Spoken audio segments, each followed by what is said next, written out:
Welcome, folks. My burnt fingers all healed up. It's June 28th, Monday, 10:55 p.m. The year of 2021, so I guess let's get started. We got a real fun episode today of VR Citizen. We're going to be heading down to the Daymar wreck site that has the Javelin on it before it gets changed here in the next couple of patches. So yeah, this will be kind of a guide on how to get down there / kind of an exploration video with a ground vehicle type thing.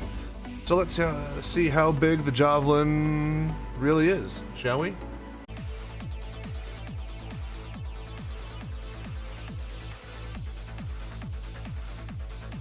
Okay, so, welcome back to VR Citizen, I guess. It's been a while, but, got a new look after the vertical headset resolution, tutorial that I put out a little bit ago, and, been fiddling around with kind of how best to film in it. So, yeah, this is kind of the results of what you see. Arctic Moon and Brian Kearney, Dreamers and Dreams. Such a nice title. You're almost at the end of this. And yeah, it works all. Okay, alright, so as you could see, yeah, the UI is all scrunched up and it all works nicely in the VR headset, you know, if you're lucky enough to get it to run. I've had some people reporting issues that the current patch broke it for them. However, I had plenty more people saying that they've been able to use both my guides to get up and running in Star Citizen, and apparently we've had a whole influx of VR players coming to the fold, thanks to the unfortunate series of announcement and development from the Elite Dangerous team. So unfortunately they are not going to continue the VR support through to the FPS modules. So now that's all that's left, is everyone hedging their bets on Star Citizen. And lucky enough, a week or two ago when somebody made the same exact kind of, you know, I guess, somebody who said as much in a recent post on the Star Citizen Reddit forums had a dev respond saying that it's his goal to, you know, hopefully have full motion control VR working in Star Citizen one day. So they're gonna try. They're definitely not kicking the can down the road and saying that, oh, maybe we might. They're flat out already saying that, you know, if they have anything to say about it, they're gonna have it in there. So, and look what we already got in the game so far. I think that they need the Vulcan, some Gen 12 render stuff and whatnot, and then stuff can start to happen. Can I see the rings from out here? I sure can. Oh my. Alright, but anyways, so today's episode, we're going to be heading over to Daymar, and then hitting up the Javelin Wrecksite. I actually have never been over there. I think I might have tried once or so, but I think I was blocked by daylight or issues with like it being night, and I couldn't see any ground terrain, so we'll see how we get on today. We'll pull out the best in show cutlass. That sick white and gold livery. We'll go grab our one of our ground vehicles from a mining site on Daymar, and then we'll pull it back up into space and start at OM3 where all the guides say to, and then from there we'll head down to the surface. So yeah, we'll see you then. Well, let's shoot in that direction.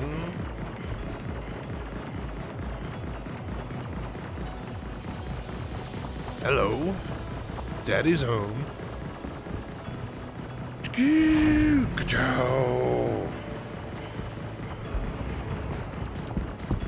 Go Team Venture for those for those like-minded individuals.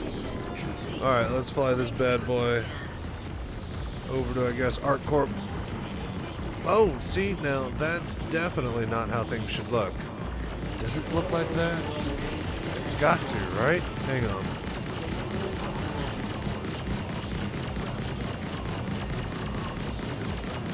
Yeah, okay. I'm just checking to see on my screen if it's showing up. Oh my god, that noise. Alright, so because the head tracking is enabled and it's centered, all funkily, all you gotta do is just hit Alt Space or whatever you have to recenter your stuff, and then bing bang boom, hamburger time. Alright, let's get out of here. It's kind of loud.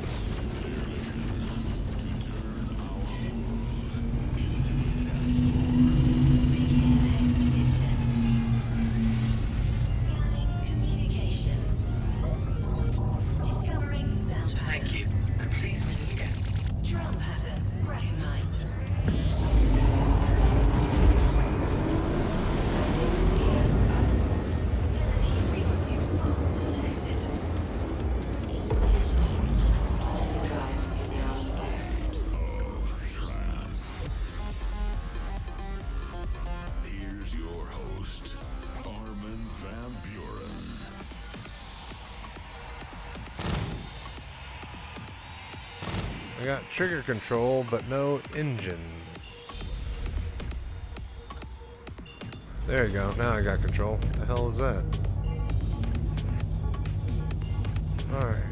I guess Shubin mining facility will work.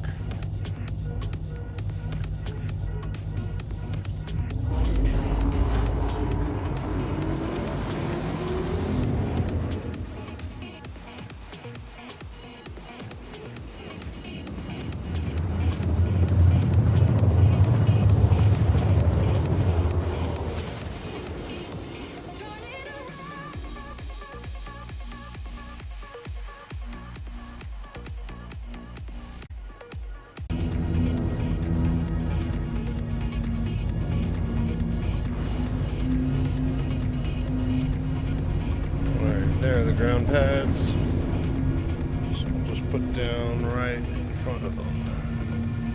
Daylight turns to darkness, seasons fade away, but I know nothing here has changed, 'cause we're getting through the hardest, and some would fall astray, but I know our love still remains. Nice and smooth. Alright, do a ramp check.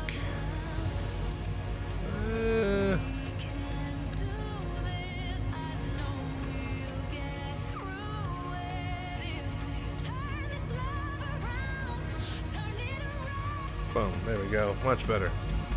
And we got a view of Hurston. Or Crusader, sorry. Not Hurston. Can't wait for the next patch, though. Those clouds are going to be great to fly in. My new PC should be shipping either this week or at the beginning of next week. So, yeah, we got a lot of content coming in as soon as get that. That'll give me one decent PC that I am currently using right now, spec-wise. I mean, pretty great stats a year, 2 years ago, but you know, like any computer, it starts to age. But I'm currently using that as the gaming computer. That will become the recording computer, and that has plenty of juice to do some really sick rendering. And then that'll open up a whole nother computer that I'm using right now. It's got like a Sandy bridge in it to just do some other things on the side, so that'll be pretty fun. So yeah, stick around, folks. A lot more to be coming soon. And thank you very much for all the support along the way. I appreciate it. And within 10 minutes, the new protoculture. But first, Suspect 44. This is amazing.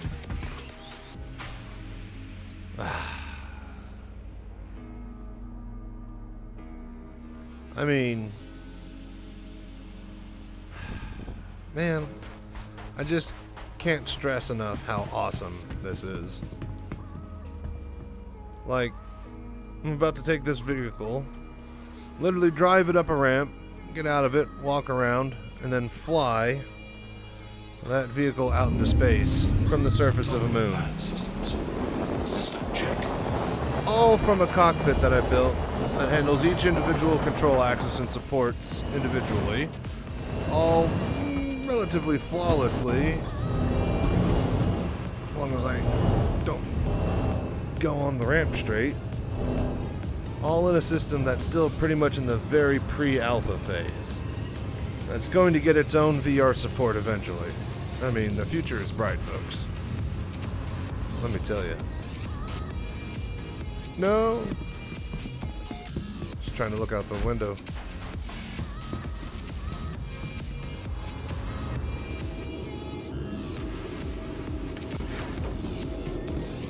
That's what I wanted.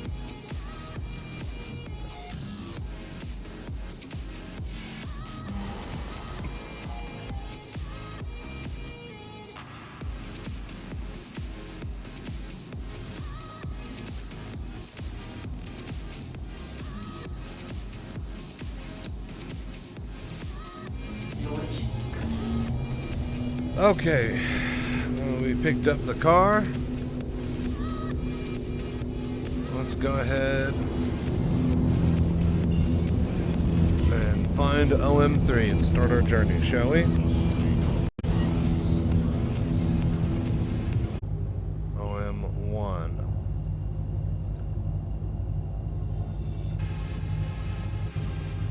Alright, let's go to OM1. We'll hit the North Pole, and then from down, we should be able to look down on all the other orbital points and get to OM3 from there. Okay, so there is 3. Perfect. And we're in luck. It's semi-daylight.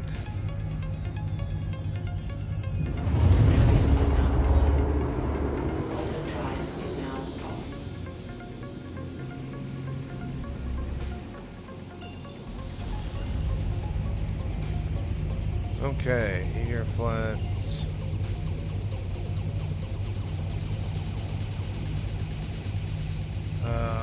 Okay, so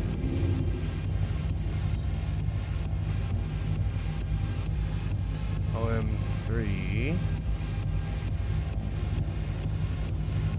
There, that's it. The thing on the right there, it looks like an army muscle, like an arm. I'll show the video link below how we're using to get to there, but I believe. Okay, in fact, you know what? We're gonna just pull it up right now, and I'm gonna double, triple check it. Okay, so.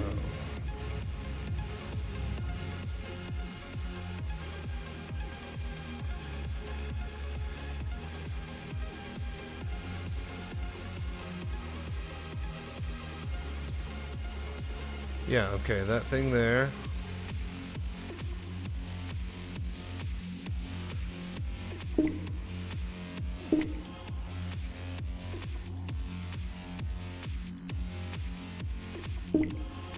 Alright, let me show y'all. And I'll link this video down below as well, but... Okay, so... See the arm? A state of trance.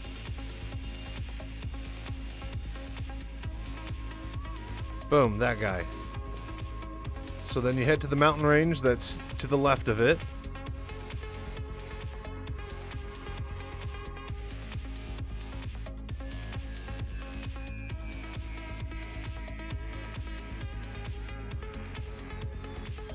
All right, so if we start, yeah, this is the above view here.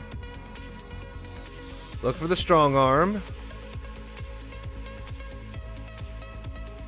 So that's the strong arm, right? And then we're basically pointing a line with this kind of reddish dirt that goes kind of straight over to here, where this SE mountain. Then we're looking off of this SE mountain to the cashew blank spot, and then right under the blank spot, bing bang boom, hamburger time. So let's make it happen, Captain.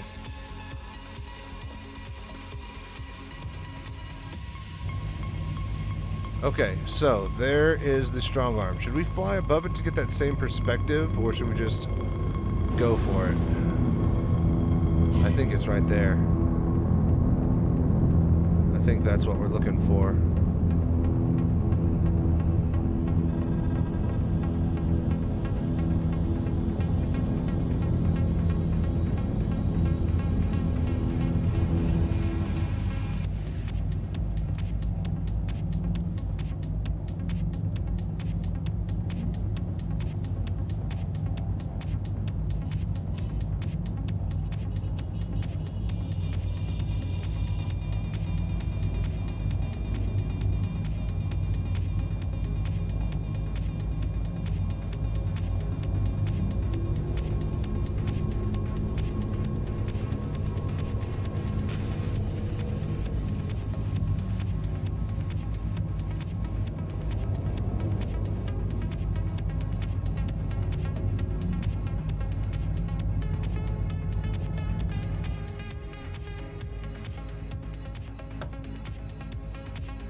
Okay, so right in the middle of this big S, right here.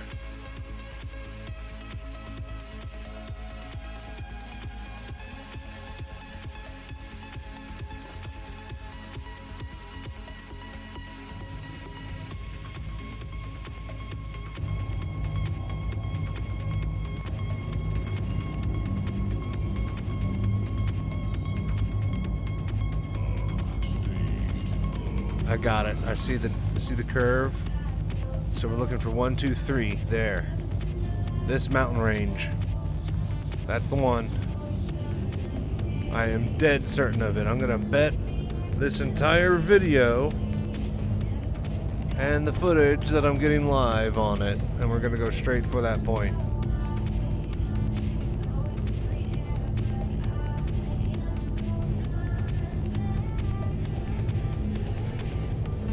And if not, I could edit out my mistakes. So we'll just highlight a different section. Oh my gosh! Can't you believe it? First time. All right, here we go. Here we go.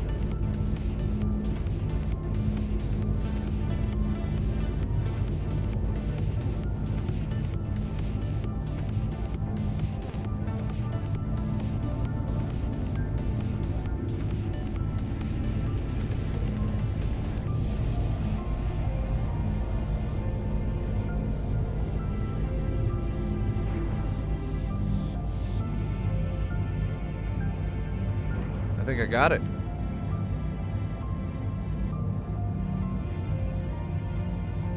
No way. Am I right on top of it? Oh, I'm gonna leave that all in one cut. Oh, perfect. First fucking try. Yes. Oh my gosh. We found it, people. We got it. Right as the sun is coming down too, so we can get some decent shots of the entire site, and then we'll be able to roam around at night with the ground vehicle. Oh man, but yeah, look at it. So this whole thing is going to be changed, and I think there's going to be like a little settlement or something here. So that's the bridge that should be, I think, up there, I think. And yeah, that's bridge is bigger than my entire ship, I think. Hell, one of the engines is here. We'll go over to the engine for a size comparison. If you were looking to just compare size here.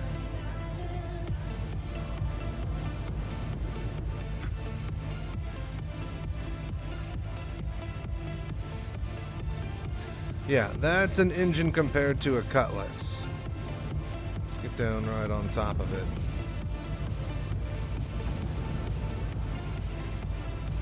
Yeah. It is one... Yeah, I'd say easily 2 Cutlasses long and about a Cutlass and a quarter, maybe a Cutlass and a half wide in some places. Using your standard Star Citizen yardstick of a single Cutlass, of course. Standard instrument for measurement in these parts. You could, oh my gosh. So is that an engine bay? Or is that's gotta be, yeah, an empty, yeah, somebody stripped out the engine, it looks like. Can I fly through that? No way.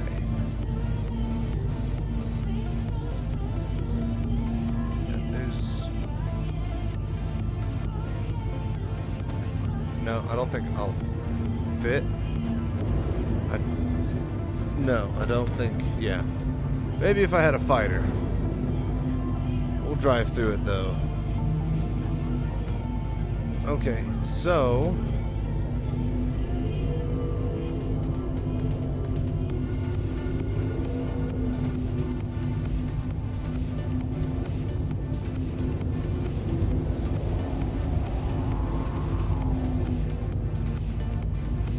Interesting, interesting.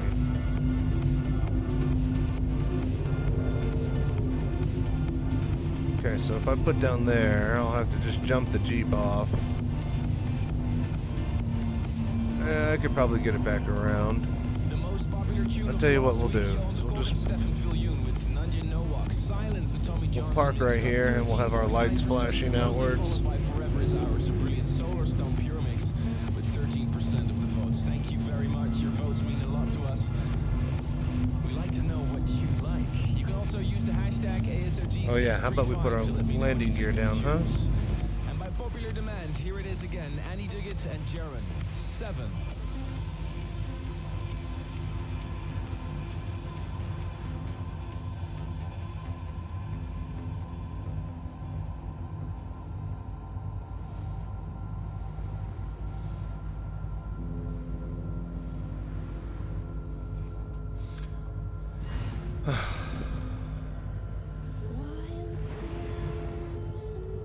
Perfect.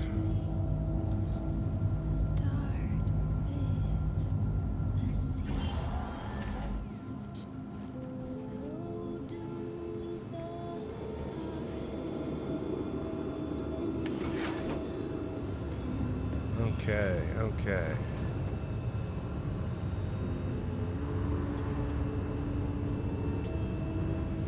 All right. Turn on the lights, and let's go drive around this big behemoth.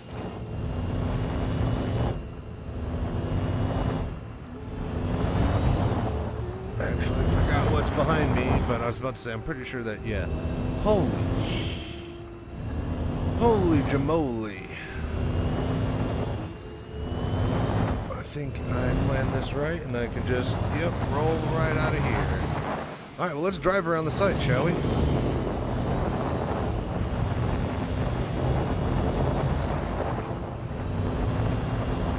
It's absolutely ginormous. Can I turn on my... If this will let me pop on my headlamp real quick, then I can... Yeah, there we go. Now that should stay turned on, and I should be able to turn my head and have a flashlight. Yes. Alrighty. Yeah, now this feels like I'm working. So let's survey the site, shall we? So here's the engine nacelle that we tried to fly through. Obviously would have gotten stuck even if we had made it in there. But yeah, it looks like somebody already came through and stripped it of its good parts. All that's left is just structural support and piping for all the fuel juice. This one still looks like it's got a nacelle in it. Might have been broken or too damaged for anyone to actually do anything with. Making our way towards the front of the ship now, where it's cracked in half.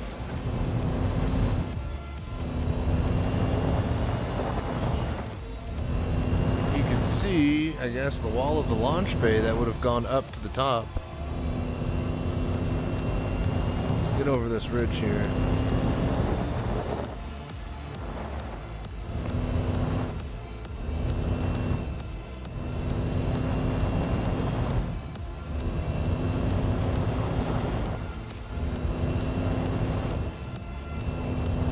Interesting. So it's cracked in half.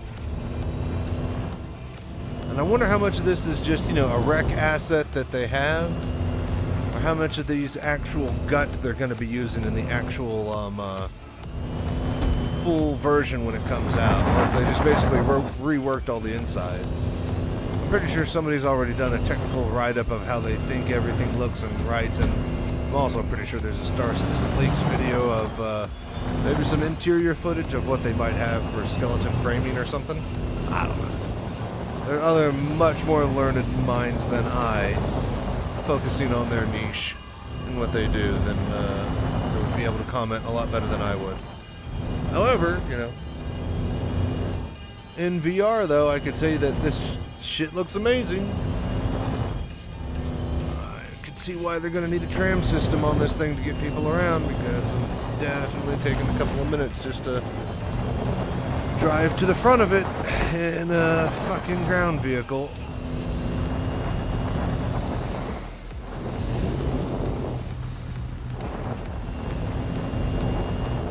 It's so big. It's like a Star Destroyer. It really gives you that feeling.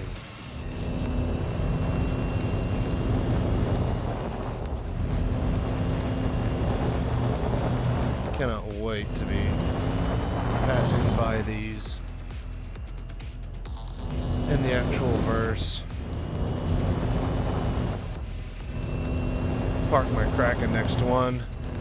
I'd love to find like a completely derelict one that's like just a broken hull that can't even be repaired, so that you can just kind of at least go around and check out stuff and whatnot. That would be pretty sweet. Hell, maybe like even have one that's on permanent exhibition, just like the they have that carrier that's down in Galveston, Texas. Is the USS Houston? Either way, they have an old World War II carrier that's available for the public just to come in and out of. Great, awesome little place. When I was a Boy Scout, actually, we got to have a weekend there. And they closed it off to the public, and we got to basically camp out on the interior of the hangars and stuff. They had all the sections of the ship roped off and darkened away with no lights.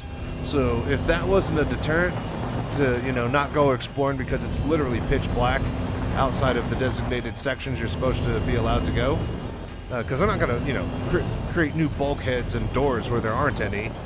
Like, if you basically, you know, as soon as you walk 2 feet into that darkness, what doesn't hit you is the darkness. What hits you is the Texas heat. And you realize that everywhere else you've been walking on the ship has been incredibly air-conditioned control. And, yeah, that sweltering heat in the dark hits you, and you're immediately like, yeah, maybe not exploring in this pitch-black void and bowels of a metal World War II ship is a good idea. Hey, we'd reached the bridge. Let's go ahead and park it right here. We'll hop out, and then we'll check out the, Hey. System off. Turn off the engine. You might have heard his name on the radio show before. Raphael Frost. He finally kicked off his own brand new record label, Frost Recordings, and this is the first release. System check. You're tuned into a I actually don't think I could turn off just the engine with this. Amsterdam dance event. That means loads of DJs, promoters, label owners, and everybody's hanging around in the capital of the Netherlands to talk about dance music and to do a little dance. And today, There we go. at the All right, we're Amsterdam not Dance moving event, forward I now. announced the Armin Only Intense World Tour. It kicks off November 15th Okay. and 16th in the Ziggo Dome in Amsterdam. So, Those dates this are is, already I over guess on we'll the just go in website. through the That's front, huh? completely sold out. The other dates, 28th Woo, of December low gravity. in Kiev, the Ukraine, 24th of Just meant to hop over that January, ledge. in February, I'm going All to right, Sofia, so Bulgaria, St. Petersburg, sit-down Russia, controls. Minsk in Belarus, Helsinki, Finland.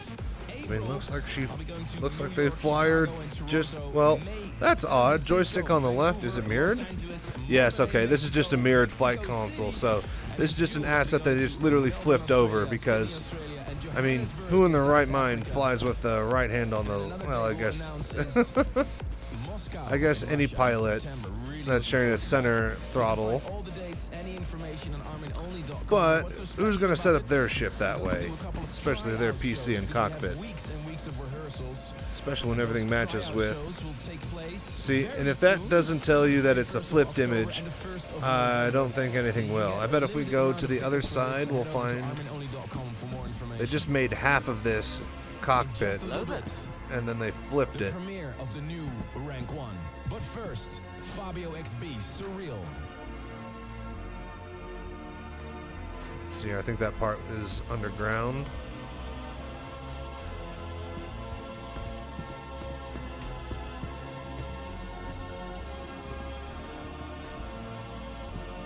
Airflow vent. So that's definitely the same as over there. Hang on, I'm just trying to check out. So this would be, yeah, okay, so that's definitely underground, it would seem.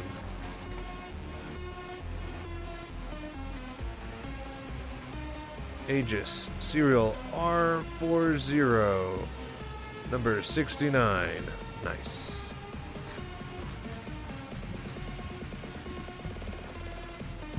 Alrighty, well, some more consoles and data ports.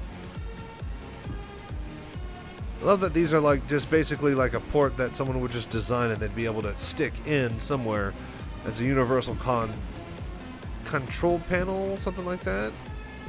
It's like a little access box for parts and stuff. Nice. Showing off the future component boxes and just being able to get into the guts of the ship. But yeah, so I guess this is where the head honcho in charge would stick around yelling at people to do what he wants. This would be a gigantic, I think, global, or not global, but solar map or something like that, showing the system. And then, yeah, I guess from here he would shout orders. And then turn around to make sure everything was right with the map. Very cool, very cool. Danger, high voltage. Not anymore. No smoking, eating, or drinking permitted. So, looks like robots work on the access panels, and they're the only ones allowed in it. That's good to know. Whoa. Whoa! No, I thought I was opening a door. Please. Just... You know what? There we go. And then... No! Oh, God. Okay. Could you... What?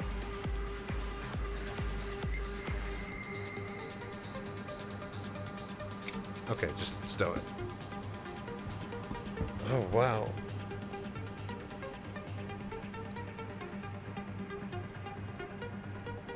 Wow, really? Okay, good to know. So, be careful looking down past your chin. You'll activate your grenade. Alright, so that's very handy to know for the future. Alright, so let's get behind there real quick and just kind of see what we're missing. And then, I mean, honestly, after that, it's really cool. And you're like, oh man, I want to go out there before they, you know, add stuff and whatnot and change it all. But, like, honestly, once you could kind of check out the sites, oh shit. I mean, that's it. Like, the engine they sells are all empty, and yeah, you could drive through them. You can walk up and down the entire Wrecksite. Not really going into much of it besides the empty hollow sections. But, I mean, like, that's kind of it, guys. There's not really much. But, I mean, yeah, it's something. It's definitely something cool to look at. I would say trying to find it is honestly more fun than actually getting here and playing around. I mean, this is cool and all. But especially after the most recent patch where we were able to see that up close for Fleet Week, you know, it doesn't hold as much of a fancy to players these days. Now, having said all that, just the size and scope that it does let you see and get a sense of is absolutely incredible. Especially with the backdrop of the entire planet and a mountain valley that you're parked in, and you can see how big your ship is compared to the whole goddamn thing. So yeah, definitely not gonna, you know, give credit where credit's due, because it's amazing.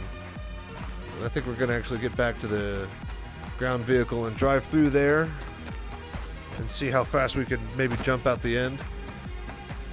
But yeah, after that, I mean, that's pretty much it. Once you run out of daylight and, you know, surface area to explore on it, most of it's buried underneath the ground, so not much else you could do. But yeah, if you're looking to get out there, I'll link the video down below that I used as a reference guide to make my way. First time, first try, might I add.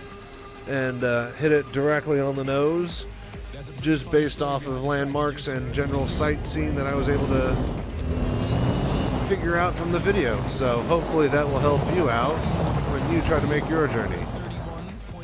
And like I said, honestly, you know, trying to find it and the journey in of itself is probably more fun than actually coming to a bare, empty Wrecksite.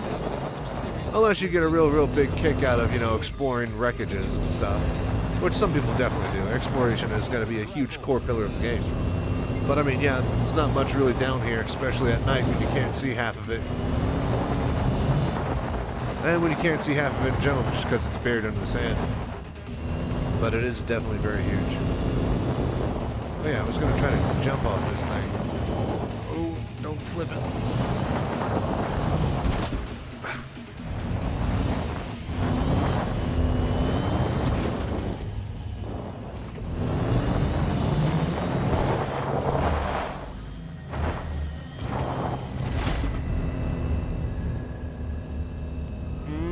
wait till the end dips. I got it. Dunk. Alright, cool.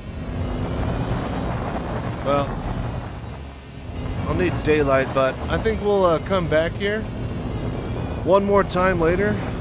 We'll see if we can get some better sunlight. Might even, you know, sit around and just chill for a while and wait for the sunlight to start early. And then we might get a couple of people out here, see if we can do some sweet rally course type stuff or some nice sweet jumps with ground vehicles around this area and just see what we can do with stunts and filming it. That'll be kind of neat. Just little offbeat stuff like that. But yeah, so that's pretty much it. That's the wreck site at Daymar. And a couple of patches. Apparently they're, along with replacing All-SR, they're going to replace this asset. There was that whole video of they gave the programs and tools over to a new team of developers, and I think their, you know, first time execution of it was reworking the Javelin Wrecksite, and I think they're actually going to use that rework as a physical asset in a later patch. And that rework includes turning it into like a derelict town where a whole bunch of people and stuff live in and out of, so that'll be really cool to see. But before it gets into the game permanently, it is nice to know what it looked like beforehand. So, but yeah, so I think we're gonna cut filming here, and I'll highlight all this shit later for the YouTube video. But you know, that's pretty much it. The Javelin Wreckage site. It's really big. It's also really empty. Try to get it during the day, obviously, because that definitely hinders the amount that you're going to be able to look at it. But yeah, it was a lot of fun. Till next time, stay safe and fly right. We got a new PC shipping this week, if not next week, so I'm very excited for that. Going to be a lot more content and hopefully at higher quality, fidelity, and whatnot.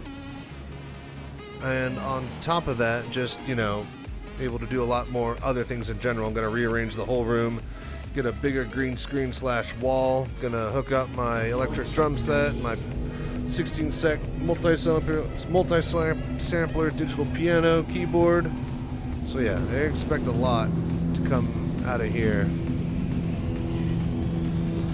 in the coming days and months and years, hopefully.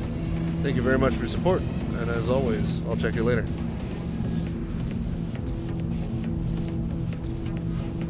Man, now that's a heck of a way to end a video. Well, that's going to be great. So, what do we want to do now? Let's, we got the ground vehicle in the back. Should we just use that to do bunker missions? We could fly over to Hurston.